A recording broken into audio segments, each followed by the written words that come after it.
नामावली का जब गान करते हैं तो शिल्पिल्ले बाई का स्मरण आता है उसमें। सुत बिस दियो पूज शिल्पिल्ले भक्ति रशीली पाई। देखो कितना विश्वास होता है भक्त को, कैसा वो श्रद्धावान होता है। एक राजकुमारी और दूसरी एक जमींदार की पुत्री, दोनों को मित्रता थी। एक दिन राजा के यहां भगवत प्रेमी महात्मा आए।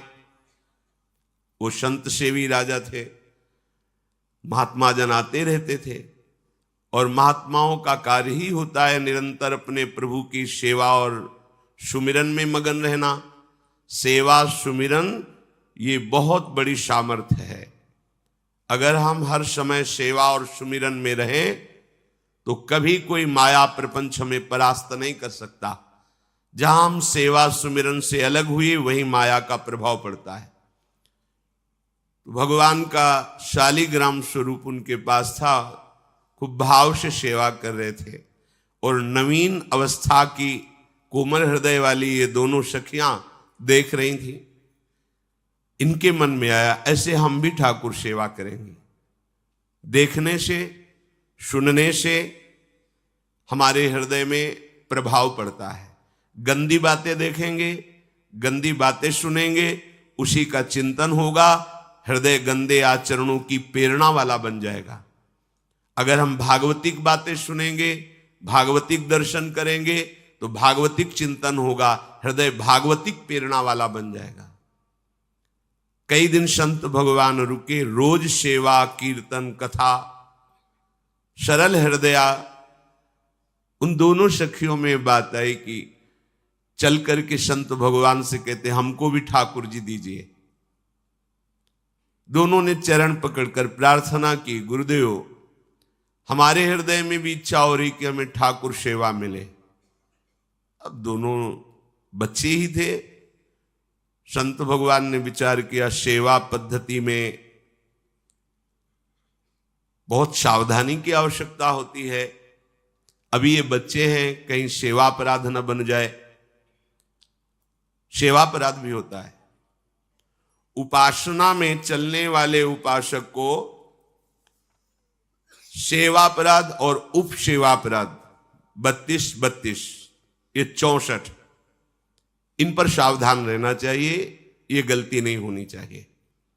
जैसे आप ठाकुर सेवक हैं, अपने घर में सेवा विराजमान किए हुए हैं। अब जैसे आपको ठाकुर जी के दर्शन के लिए जाना है,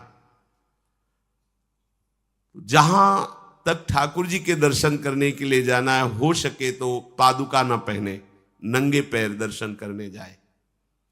यदि आप में ऐसी सामर्थ्य नहीं है किसी कारण से, तो सीढ़ियों में पादुका नहीं पहनना चाहिए। जहां से मंदिर की सीढ़ियां हैं, पादुका उतार कर माथा रखकर सीढ़ी में फिर चढ़ना चाहिए। खड़ाओं या पादुका पहन करके श्री विग्रह के दर्शन करने के लिए जाने में फिर अपराध लगता है। अरे अपने मालिक के दर्शन करने जा रहे हैं, स्वामी के दर्शन करने जा रहे हैं, प्रभु के दर्शन करने जा रहे हैं, तो अपनी कुटिया से और मंदिर तक नंगे पैर जाना चाहिए। ये भावना रखनी चाहिए। भरत जी जा रहे हैं प्रभु के दर्शन करने के लिए, अयोध्या से पैदल ही चले थे, तो सुकुमार चरणारविंद तो बड़े बड़े फफोके छाले पड़ गए थे। वशिष्ठ जी ने देखा, सबने मिलकर भरत जी से कहा पालकी पे बैठ जाइए। तो उन्होंने कहा हाँ, मेरे प्रभु यहां नंगे पैर चले हैं और मैं पालकी पे बैठ जाऊं? उचित तो यह है कि अपने प्रभु के दर्शन के लिए मैं जा रहा हूं, तो जहां जहां प्रभु के चरण पड़े वहां मेरा शीश पड़े, अर्थात सिर भर जाऊं। उचित मोरा सबते सेवक धर्म कठोरा। यहां मैं सर के बल चल के जाऊं पर असमर्थ हूं। तो आप कह रहे हैं पैर में छाले पड़ गए, आप सवारी में बैठ जाइए। ऐसा नहीं हो सकता। तो अपने प्रभु के दर्शन करने के लिए जब जाए तो हो सके, सामर्थ्य हो तो पादुका न पहने, कोई खड़ाऊं चप्पल जूता आदि ना पहने। अगर पहने हैं तो बस सीढ़ी तक ही पहन कर जाए, ऊपर सीढ़ियों के नहीं। इतने सुकुमार मत बनो, ये आग में जलाया जाएगा शरीर, ये गाड़ दिया जाएगा शरीर, इससे ज्यादा प्यार ना करो। अब इतना दृढ़ विश्वास कि ये बच्चे हैं, सेवा भाव कैसे पूर्ण कर पाएंगे? तो उन संत भगवान ने दोनों बच्चियों से कहा, आप कल ठाकुर जी लाएंगे, हम आपको दे देंगे। तो गांव में घूमे तो आसपास गोले गोले से पत्थर मिले, पत्थर लाए 2 और कहा कि ये लो तुम्हारे ठाकुर जी हैं। दोनों को दिया। देखो गुरु वचनों पर और गुरु प्रदत्त सेवा वस्तु पर कितना भाव होना चाहिए। उन्होंने दृढ़ विश्वास किया कि मुझे भगवान गुरुदेव ने दिया, ये भगवान है मेरे। दोनों ने अपने हृदय से लगाया। अब एक जमींदार की पुत्री थी, एक राजकुमारी, स्वर्ण के सिंहासन में, और उनका नाम रखा शिलपिल्ले ठाकुर। शिल मतलब पत्थर, तो उनका तुम्हारे ठाकुर का नाम शिलपिल्ले गोविंद है। दोनों सिंहासन पर रखकर आराधना करती।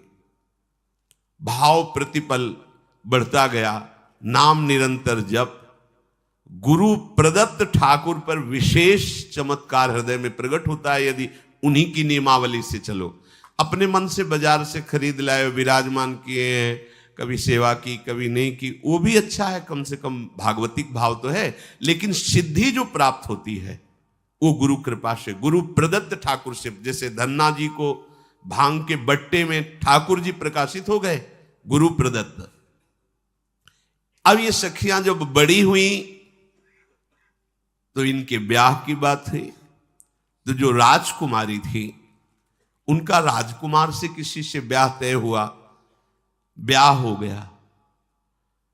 अपने माता पिता से जब विदाई ली तो अपने ठाकुर जी को जो सिंहासन में थे, सिंहासन से एक सुंदर पेटी में से और गोद में रखकर, और अंदर ही अंदर जल रहे हैं कि प्रभु मैंने प्रीतम आपको माना है, संसार के व्यवहार में ये प्रीतम बना हुआ है, पर प्रभु हमारे प्रीतम 2 नहीं हो सकते, हमने हृदय से आपको माना।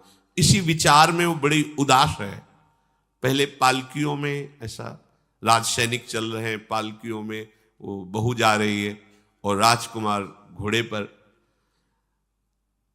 राजकुमार बार बार पालकी के समीप जाता, दर्शन करने की इच्छा होती है ना, तो उदास देखता, मन में बड़ी गिलानी हुई। उसने कहा, एक नदी थी, उसने कहा यहां हम थोड़ी देर विश्राम करना चाहते हैं, राजकुमारी की पालकी रखी जाए और सैनिक दूर खड़े हो।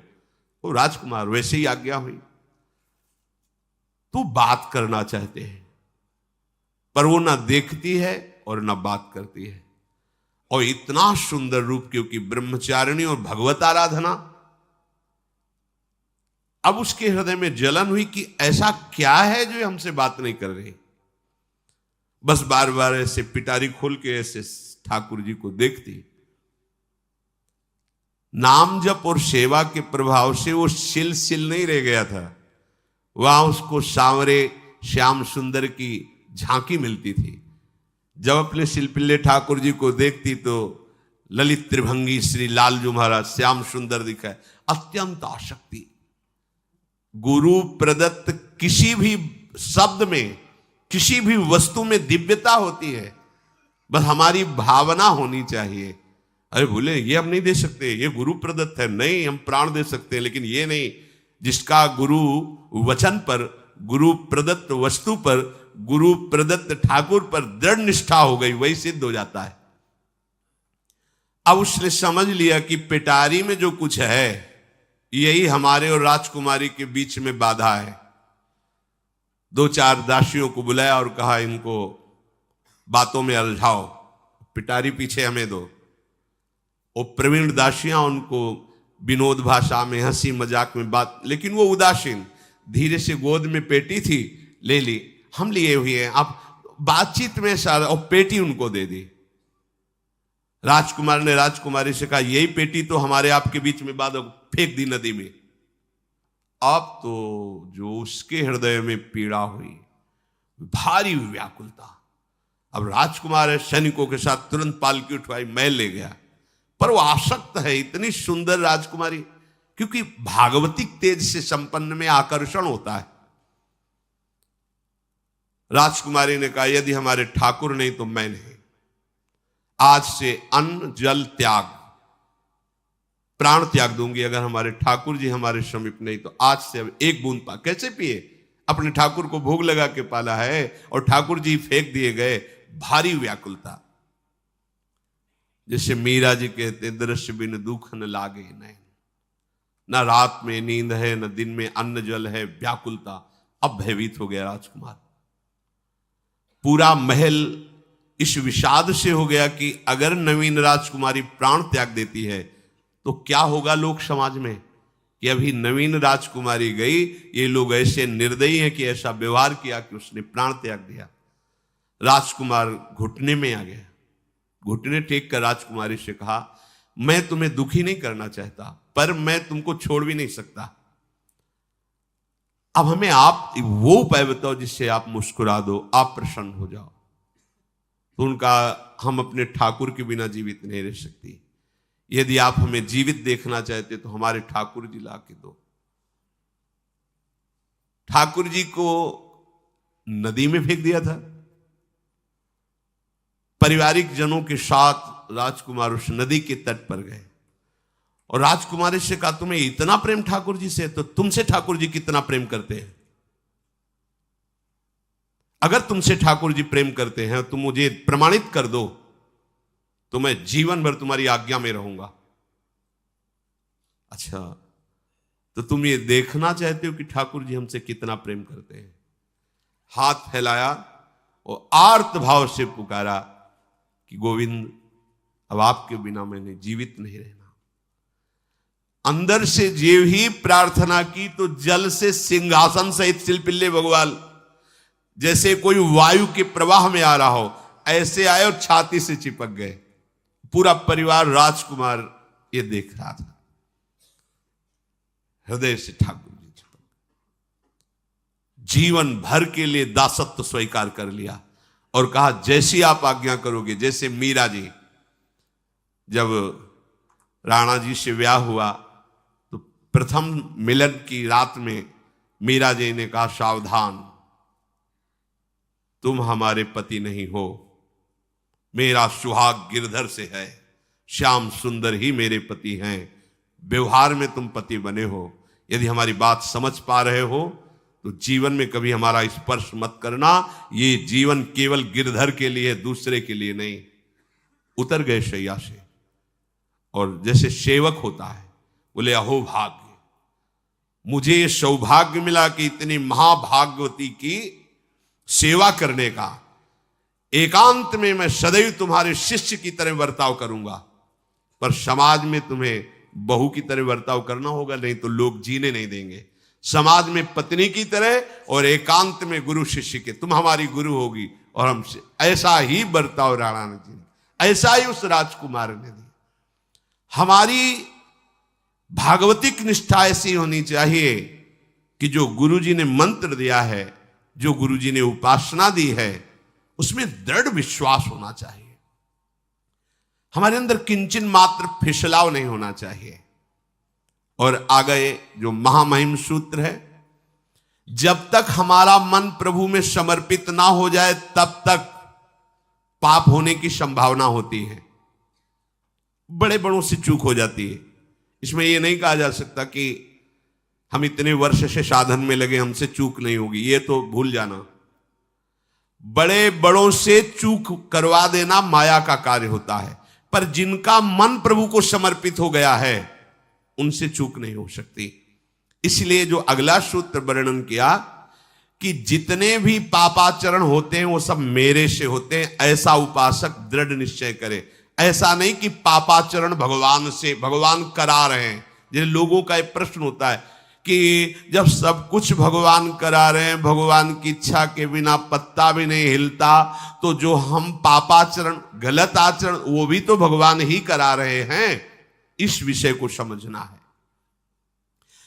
आज के समाज का जो मानसिक स्तर है, जब हम त्याग की बात करते हैं कि गंदे आचरण नहीं करने चाहिए, तो जो समझाया जाता है और जो समझ है आज की आधुनिक, वो ये समझ है कुछ ऐसे जनों ने ये निर्धारित भी किया है कि बहुत भोग कर लेने पर फिर समाधि की प्राप्ति होती है।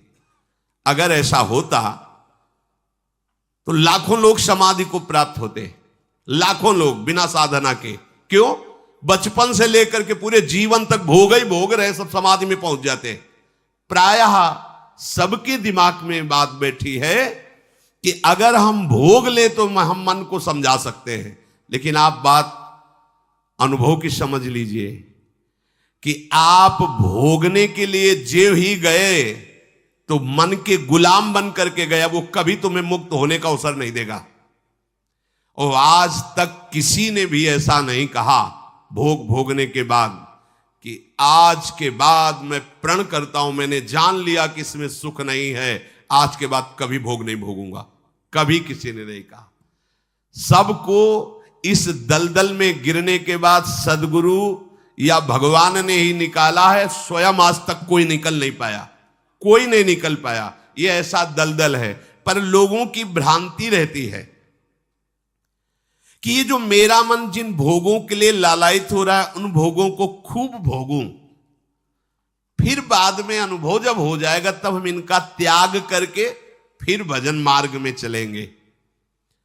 जो भजन मार्ग में चलते हैं उनके मन में भी लगा रहता है कि अगर एक बार भोग लूं तो मन को समझा तो सकता हूं। यह है आधुनिक सोच, यह है हमारे मानसिक सोच का स्तर। सब लोग देख लीजिए। अब भागवतिक सोच और शास्त्र सिद्धांत का जो मत है वो ये है, ये डंके की चोट से गाया गया है और इसी मार्ग में चल करके समाधि को प्राप्त हुए महापुरुष। एक भी कोई ऐसा समाधिस्थ महापुरुष बता दिया जाए विश्व में जिसने भोगों के भोगने के बाद समाधि को प्राप्त हुआ हो। जैसे हम भोजन कर लेते हैं तो लगता है अब कुछ नहीं, लेकिन 6 घंटे व्यतीत होते होते पर्चा बन जाएगा कि ये चीज फिर चाहिए खाने को। ऐसे ही कोई भोग भोगने के बाद कुछ क्षण के लिए उससे विरति हो जाती है, ठीक है, लेकिन फिर कुछ मिनट होने के बाद फिर नई स्फुरना, नया संकल्प, नई क्रिया, नई भोग वासना सब हृदय में देख लो। इसके लिए किसी और से सलाह लेने की जरूरत नहीं।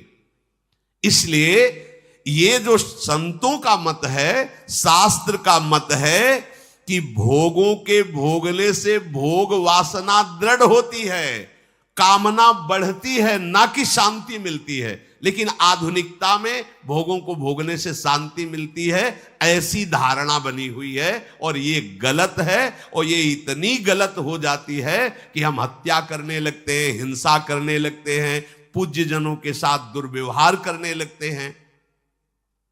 आज तक भोगों में इति नहीं हुई। देवयानी जी भगवान शुक्राचार्य जी की पुत्री हैं। वो इतनी सुंदर हैं कि कोई अप्सरा भी उनसे होड़ नहीं कर सकती, क्योंकि भगवान शुक्राचार्य की पुत्री जितेंद्री, पवित्र, भगवद आराधन संपन्न। बड़ा प्रसंग है, उसको ना लेते हुए हम सारांश में बता रहे। वृषपर्वा की पुत्री शर्मिष्ठा, ये असुर राजकुमारी है। दैत्यराज वृषपर्वा, उनकी पुत्री शर्मिष्ठा, और दैत्य गुरु भगवान शुक्राचार्य, उनकी पुत्री देवयानी बड़े समाज के साथ जंगल में गई हुई थी। एक बड़ा दिव्य सरोवर था, तुलसी में सब राजकुमारियां स्नान कर रही थी। अचानक वहां से कोई महात्मा निकले तो जल्दी में सबने वस्त्र धारण किए। तो शर्मिष्ठा के वस्त्र देवयानी ने और देवयानी के वस्त्र शर्मिष्ठा, वो महात्मा निकल गए। वहां कोई उनको टिकना तो था नहीं। देवयानी ने देखा कि मेरे पवित्र वस्त्र, देवयानी ने वस्त्र धारण नहीं किया शर्मिष्ठा के। जो महात्मा चले तो देखा कि हमारे वस्त्र ये राजपुत्री शर्मिष्ठा धारण किए। तो उनका, तुझे पता है मेरे वस्त्रों को स्पर्श करने का भी तेरे को अधिकार नहीं, तूने धारण कैसे कर लिया? तो उनका, ज्यादा मत बोल, इतना गुमान करके मत बोल। जैसे सब सेवक पलते हैं मेरे महाराज से, ऐसे तेरा पिता और तू भी मेरे महाराज के द्वारा ही पोषित है, क्योंकि वो तो राजा है, सारी सेवाएं वही देते हैं। ऐसा नहीं बोलना चाहिए, क्योंकि गुरु पुत्री है, आचार्य पुत्री है और सम्माननीय है, पर ऐसा वो बोल गई शर्मिष्ठा। देवयानी ने कहा, तुझे पता है अगर मेरे पिता की दृष्टि बदल जाए तो 2 मिनट में देवता तेरे पिता सहित संपूर्ण राज्य को नष्ट कर देंगे। मेरे पिताजी के भय से ही देवता आक्रमण नहीं कर। शुक्राचार्य मंत्रवेत्ता है। ज्यादा बात बढ़ गई तो राजकुमारी का शासन चलता है। उसने कहा इस गुरुपुत्री को उठाकर कुएं में डाल दिया जाए, और उस समय वस्त्र धारण नहीं की हुई थी, उनको उसी स्थिति में डाल दिया गया और वो चली गई। उसी समय शिकार खेलने के लिए महाराज ययाति चक्रवर्ती सम्राट तो आवाज सुनी। सैनिकों ने बताया कि कोई देवपुत्री है, दिव्य तेज प्रकाशित हो रहा है उनके शरीर से, और दूर से देखा है ऐसा लग रहा है कि शायद वो वस्त्रहीन भी हैं। उन्होंने कहा तुम लोग दूर जाओ, और स्वयं महाराज ययाति गए और उनको तो जब हाथ पकड़ के निकाला और अपने वस्त्र से उनको आवेष्टित किया तो उन्होंने कहा कि हमारी आर्य मर्यादा है, एक बार आपने हमारे शरीर को देख लिया और हमारे हाथ को पकड़ लिया, अब आप हमारे जीवन भर के लिए पति स्वरूप हैं, स्वीकार कीजिए। तो उन्होंने कहा कि देवपुत्री मैं तो आपका परिचय भी नहीं जानता हूं, आप कौन हैं? तो उन्होंने कहा भगवान शुक्राचार्य की पुत्री देवयानी। घुटने पे हो गए तत्काल। उन्होंने कहा इतने बड़े महापुरुष की पुत्री के साथ मैं ब्याह कर सकूं, मेरी सामर्थ्य नहीं, क्योंकि मैं क्षत्रिय कुल में प्रकट हुआ राज परिवार से हूं, और वो तो देवताओं के द्वारा भी वंदनीय है शुक्राचार्य जी। तो उनका आप निश्चिंत रहो, ये विषय मैं संभालूंगी, पर आप मेरे पति हैं, ये स्वीकार कीजिए। बोले यदि शुक्राचार्य जी इस पर राजी हैं तो हम ये बात स्वीकार करते हैं। शुक्राचार्य जी विलंब होने के कारण व्याकुल ही थे। देवयानी जी ययाति जी को लेके गई। बड़ा प्रसंग है, पर उन्होंने कहा जब आप राजी हैं तो हम राजी हैं। शुक्राचार्य जी राजी हुए और वृषपर्वा को सूचना दिया कि मैं तुम्हारे राज्य को त्याग कर जा रहा हूं। वो तो तत्काल आकर चरणों में गिरे, महाराज आपके बिना मेरा अस्तित्व क्या है, आप कैसे राजी हो सकते हो? बोले मेरी पुत्री को दिगंबर करके कुएं में डाल दिया गया, मैं इस अपराध से बिल्कुल तुम्हें माफ नहीं कर सकता। बोले कोई उपाय? तो बोले देवयानी बोले। तो देवयानी ने कहा तुम्हारी पुत्री हमारी दासी होकर चले तो मैं तुम्हें क्षमा कर दूंगी। बोले बिल्कुल ठीक, तथास्तु। पूरे राज्य की रक्षा के लिए राजकुमारी शर्मिष्ठा को देवयानी की दासी भाव में अब महाराज ययाति के महल पे पहुंचे। देवयानी ने कहा कि ये जो दासी भाव में आई हुई हैं ये सर्वांग सुंदरी हैं, और आपका कभी मन उधर चलना भी नहीं चाहिए, अगर चलेगा तो आप हमारे दंड के पात्र बन जाएंगे।